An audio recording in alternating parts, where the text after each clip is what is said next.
Well, boys and girls, we are having a very busy and very good season. First of all, welcome back to the Zero to Hero series and the Sunderland part of this save, where as you can see, we've gone quite a long way into the future. We're not actually that far away from the January transfer window. So on the 23rd of December, we've played through an absolute bunch of games since you were last with me. The last one we saw on the channel, I believe, was the Coventry one. So we've played through October, November, and most of December as well. As I mentioned, I don't want to make the series too long, or at least this season of this series too long. It's kind of important. The second half of the season I think is more important, and mainly that's because I can't work out if we're really consistent, if we're really inconsistent, or if the teams around us are just not very good. But somehow we've managed to find ourselves 22 games in, top of the league, clear by 1 point, ahead of Leeds and ahead of Middlesbrough as well, which is interesting because they're the rivals. QPR, Sheffield United, not very far behind. Stoke isn't very far behind as well. It is very, very close at the top of the table.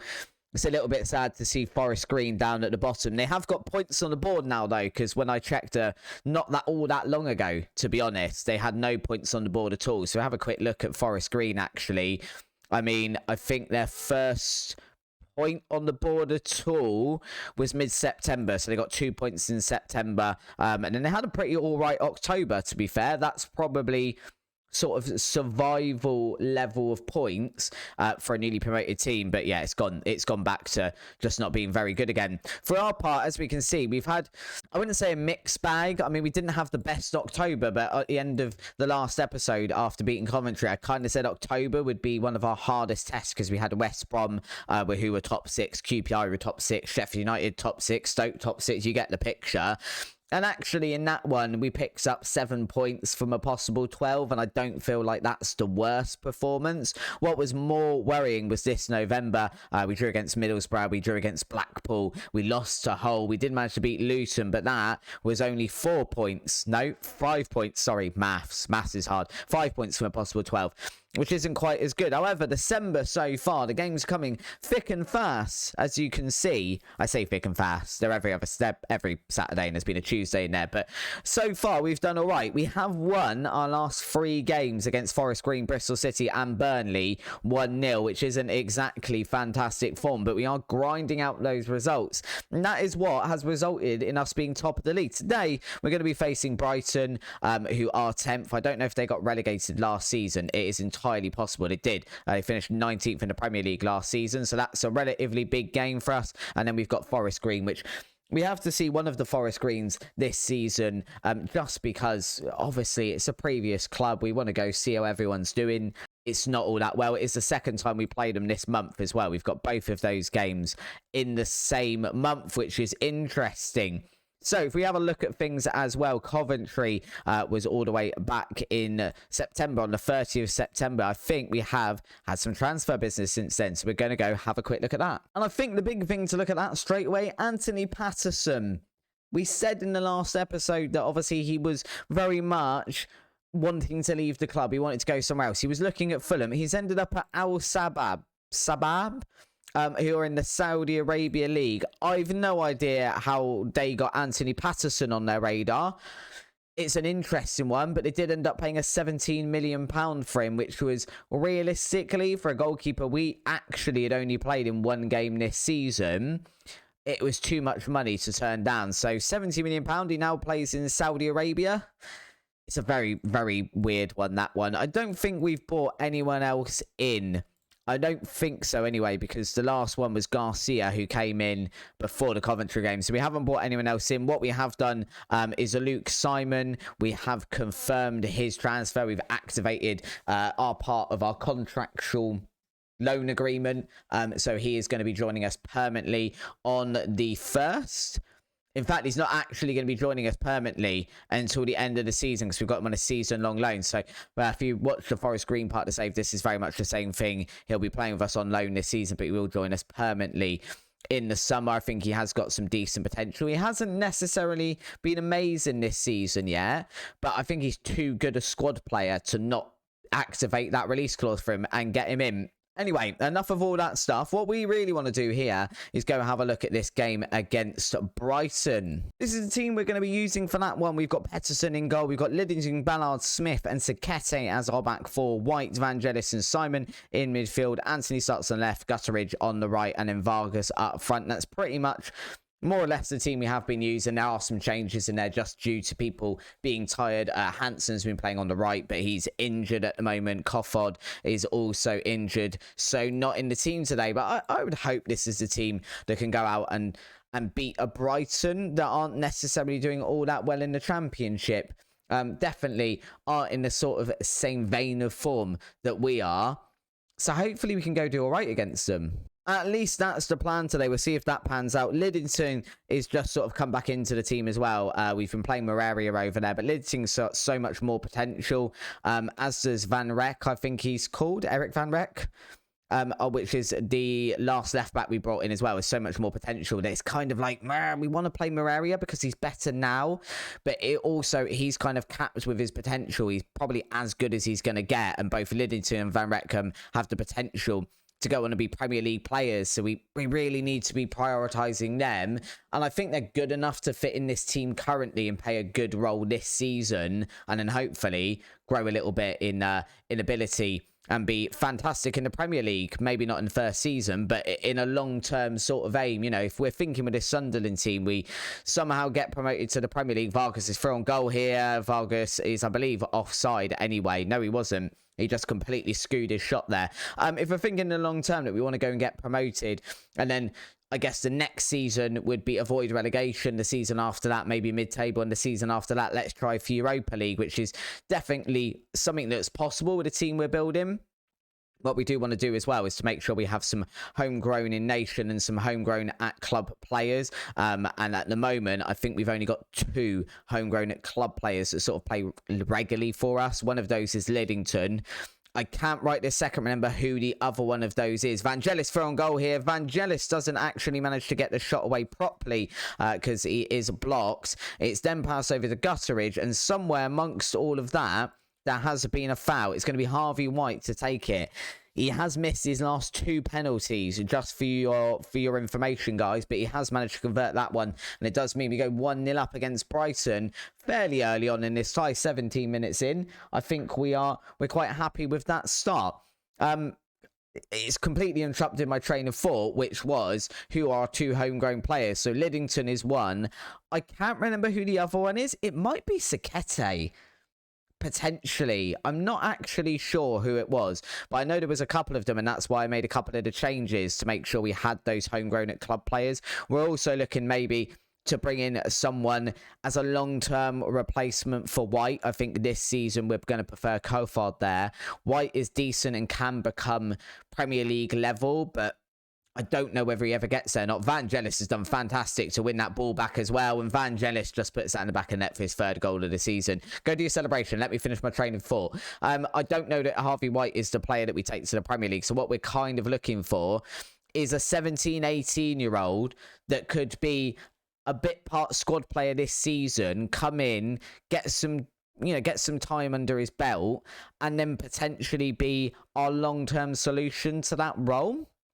And then also would have the added benefit that because we bring him in at the age of 18, he becomes homegrown at club, which obviously helps us for that continental competition that we're talking about, which I'm sure is very possibly some way off, and it's not even a sure thing we'll be at Sunderland. But we've got to prepare for the future. Vangelis is having a brilliant game. He's played in Anthony there, and Anthony's put that one in for his 3rd goal of the season.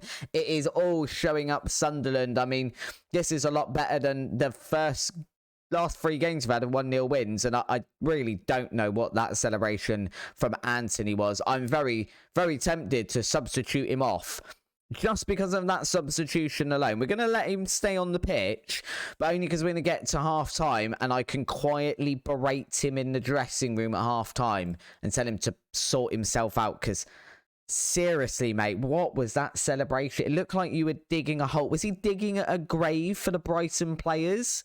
Either way, though, I guess it's worked out for him because he has scored a goal. And we are looking absolutely fantastic. Brighton have had 1 shot so far. and that one wasn't on target. So we are absolutely fully in control of this game, and we are just winning possession back every time here. We've seen it happen 3 or 4 times now. Vargas through on goal. Vargas hits the crossbar. It is going to fall for Gutteridge. Can he get a cross back in? He can. It is going to go out for a throw-in. We have got long throws on, I just realised as well, and that's because Moreira has a long bullet throw and a 16 throwing attribute, but when he's not on the pitch, we haven't necessarily got anyone who can do that, so it might not be the brightest idea we've ever had. We also don't really, despite the scoreline today, we still have the problem. We don't actually have any really natural finishers in this side. If you look at people's finishing attribute, which I completely get, is not the only thing that matters, there isn't really anyone in this team that screams out natural finisher. But we do seem to be doing all right with it. We'll get the games like we've had recently, where it's all 1-0 wins, and that's kind of enough to get by, and we deal with that. But we haven't got a natural finisher. Maybe something we need to add if we're going into the Premier League. We'd obviously have to rebuild this squad slightly. I don't know if all of these players make the step up. I think a good part of them do, to be honest. Maybe they're not going to be there straight away, and we need to bring in some older heads, some more experienced players just to help them out. But I think this team does like a reasonable job at helping us survive. Jan-Erik Rek. There we go. I couldn't remember his name earlier when I was saying it. Jan-Erik Rek is going to come on over at left back as well. We're just making some substitutions there for the sake of making substitutions. We've got the job done in the first half. We're not really looking for anything in this second half. I have just noticed it looks like results went our way as well. And I think we've just increased just a tiny bit that gap at top of the league. If we have a look at that, so the teams that are behind us are all on 23 games as well, but we're now somehow 2 points clear. We were only 1 point clear before, so I guess people haven't had the best of games. Who was behind us? Leeds and Middlesbrough. Leeds drew 0-0 with Blackpool, who were all the way down here now. They were first for a long time. And Bristol City drew against Middlesbrough. So we've done pretty well there. Sheffield United have won theirs against Blackburn. But those results are absolutely perfect. You'd assume as well we're going out and we're getting a win against Forest Green. It is going to pain us to do so, but I do think it's important that we go and do it. I think the other thing that is going to be very important in the next episode is the January transfer window. We've got a few players that are looking potentially leaving. In fact, if you have a look at the dynamics quickly, that's probably the quickest way of seeing this. So Jack Clark feels it's time to move on for a new challenge. We're going to try and offload him because he's now, 28? And I don't think he makes the step up to the Premier League. Robbie Liddington wants to leave to play in a better division, but we have promised essentially. We're saying that the good youth players coming through are going to be enough to get us up to a better division. So hopefully we get promoted this season. We keep him. Luke Mbete is currently on the transfer bid. He probably leaves. He wants to leave to get better playing time. And actually, although he could end up being really good, he's just not really played that much this season because instead we've preferred Ballard in that position. And then I forget who we normally play there, which is really bad of me. Dennis Smith. Completely the same name. I don't know what you're on about. He potentially wants to leave as well. Declan Gutteridge feels he's playing in a weak role. I think he probably gets recalled. Frankie Sterling probably gets recalled from his loan. Garcia probably gets recalled from his loan. As it stands, we've got about we haven't. We've got £4.6 million in the transfer budget. I think as well, we potentially can look at bringing some more players in. I mean, we could get £10 million here for Luke Mbete. Why am I keep calling him wrong name? Which would add another £7 million to our transfer budget. If we offload the likes of Jack Clark as well, there's some potential that we bring in some more players. I think on the more youthful side, I don't think we need to mess around with this first team too much. The first team today, though, going to be facing Forest Green Rovers is Pedersen in goal, Liddington Smith, Selt coming in for Ballard in that back four, and Sakete remaining over on the right. We've then got White at the base of midfield, Suckley in front of him coming in for the tired Vangelis alongside Simon, Anthony on the left, Hansen returns on the right, and Vargas up front today, which I think should be a team perfectly capable of going out there and beating Forest Green. Suckley obviously playing against his former club, Vangelis, unable to do so. And actually, Vangelis was tied in the last match, so he was unable to play against Forest Green as well. He was, I think, the first real major signing we made at Forest Green. He was the player I looked to bring in the moment I got there, and the moment I was at a club that basically could afford him, because I think he looks fantastic. I think he's proving it at Sunderland this season as well. It took him a little bit of time to find his feet. And he can still be a little bit inconsistent, but you can kind of put that down to his age. He's definitely showing that he could be a big superstar. White here with a free kick, looking for Smith. He has found Kerr Smith, and it's Kerr Smith's first goal of the season, interestingly. I could have sworn he scored before from corners, but apparently not. Maybe that I need to adjust those corner routines, because I think on the majority of them, we are actually aiming for Smith. No, we wouldn't be. We'd be aiming for Ballard, because Smith is playing over on the left and he normally plays on the right. Maybe we need to adjust that, because in previous FMs, definitely, you'd be aiming for the player that's closest to the post, but maybe that's not the case here in this version of FM. We'll adjust it and we'll see how we do in the upcoming matches. Simon has got there and nicked back that ball, played it into Vargas now. Can he get there ahead of the defender? He can, but he only draws a save there from the Forest Green goalkeeper, who I don't actually recognise. I didn't actually take a lot of notice of their team today. Let's just have a quick look at that. It's Black 4-4-2. Daley Campbell over at right back, obviously there before. Fagan Walcott was there when we were there. Joe Hay we brought in, but to play up here as an inverted winger. Golding, oh yeah, Michael Golding was there when we brought it in. He wasn't here very long before we left. Daniel Jones as well. Oliver Iro playing at right midfield. I mean, he can do it, but that does feel a little bit dirty. And then they've got Sam Gallagher, who wasn't there when we were there, alongside Konechny up front, interestingly enough. Paul Robertson's still there. We've got Leighton Clarkson there as well. Logan Briggs, Charlie Setford. So there is still a reasonable amount of our guys.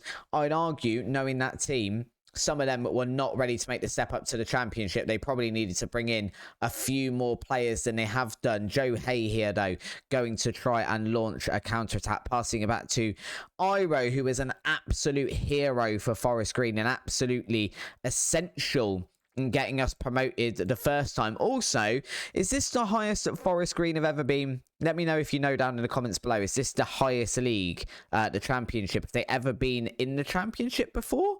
I feel like they haven't, but I'm not 100% certain on that either. Sekete here, sweeping this one up and now looking to play it forward. He finds Simon, who's got bags of space just to run into there, and play it over to Hansen. Back into Suckdew again, finds bags of space. Anthony now into Hansen. Hansen does get ahead of his defender and does get a shot away. It isn't a very good shot. We're going to kind of put that down to potentially maybe him being a little bit off on his footing there, as he was fumbled off the ball by that defender. But all in all, it wasn't a very good shot, to be honest. Magne Hansen has been in some great form this season, but again, it's another one that needs to work on being consistent. That's the part he's not very good at. And we're going to get that, because we have got a lot of young players in this team that are more players we're bringing in for the future, rather than being absolute superstars right now. Suckdy, though, running through here, proving why we've brought him in from Forest Green, reminding them of what they've lost. White now, can he get a cross into the box? He can, finding Anthony, who gets his head to it, but it is just wide and doesn't even have to trouble the goalkeeper on that occasion. Right, we are on the 70th minute now. Do we need to think about some substitutions? Very possibly. Players get very tired very, very quickly playing this formation, which, for those of you who haven't seen, is now geared very much towards a higher defensive line, lots of trigger pressing, just hassling, counter-pressing, countering. It's kind of, I guess, a variation of like a gegenpress. Eric Reck is going to come on over on that left-hand side. Keir Smith probably needs to come off as well. Daniel Ballard, I guess we bring him on there. Harvey White is looking tired as well. Jay Matete can come on for him. And Sekete probably needs to come off for Casanova as well. So we're going to be making 4 substitutions there, replacing 3 of our 4 defenders in that back line. And I'd argue that Celt is probably not all that fit either. He's probably getting a little bit tired, and now we're seeing that Anthony is tired as well. We'll make that substitution in a minute. Rec into Vargas here. He nods it across. Can someone get there? Hansen does, but it isn't really enough power or enough direction or enough anything on that shot to do anything with. Anthony can come off. Hoye can come on over on that left-hand side. As we look towards doing something with this corner, Sukti is going to be the man taking it. I believe he's going to be aiming for far post by the looks of it, given how we're lined up at this corner. And he's taking his time over it. I mean, we've got another 10 minutes, mate. Time wasting. Probably not all that needed yet. I'm not really sure who got ahead on that. Fagan Walcott, apparently. And it does go out for a throw-in. Forest Green have barely threatened in this one. But equally, we could do with another goal just to really hammer home that we have gained these points. Instead, it's going to finish at 1-0. That's twice we've played Forest Green this month. That's twice it finished 1-0. I don't think they look all that bad a team. Definitely not a team that should be struggling. And once again, results have gone our way. Who's failed here? So Middlesbrough, by the looks of it, are they even playing now? Middlesbrough have won their game. Sheffield United, who were the closest team to us, have drawn against Coventry. And now we're 3 points clear at the top of the table. We are going to make that spot our own for the rest of the season if I have my way. That is definitely the plan. I think a lot of that is going to be based on what we can do in the January transfer window. Can we bring in the right players? The likes of Henrique Ongana, who we are looking to bring in, Brazilian 21-year-old. So not quite as young as we'd like him, but he can play in that halfback role pretty well. The problem with Henrique Ongana is we already had a transfer bid accepted for him. He said he wanted wages of up to 21,000 and then came in and asked for wages of 40,000 plus. And it just wasn't affordable for us. I mean, it's affordable. We can afford it. If you look at this, we can afford it quite easily, in fact. But the board won't let us offer that much wage to any one player. So it's not something yet that we can do. So we'll see what we can do in the January transfer window. We'll probably be offloading some players. I'd imagine we come back sort of maybe halfway through it. Maybe we come back West Brom and Sheffield United. We come back for the end of January. QPR up there with us as well. But I definitely think West Brom and Sheffield United are the ones to come back for. Stoker, very close. Again, we've got that run of 4 really, really hard games. If we can get decent results out of all 4 of those, maybe only drop points here and there and draw rather than lose, then we will absolutely be on course to winning the championship and going up as champions into the Premier League. Back where Sunderland belong, I feel. If you have enjoyed today's episode, though, please do drop a like down below. Hit the subscribe button if you haven't done so already.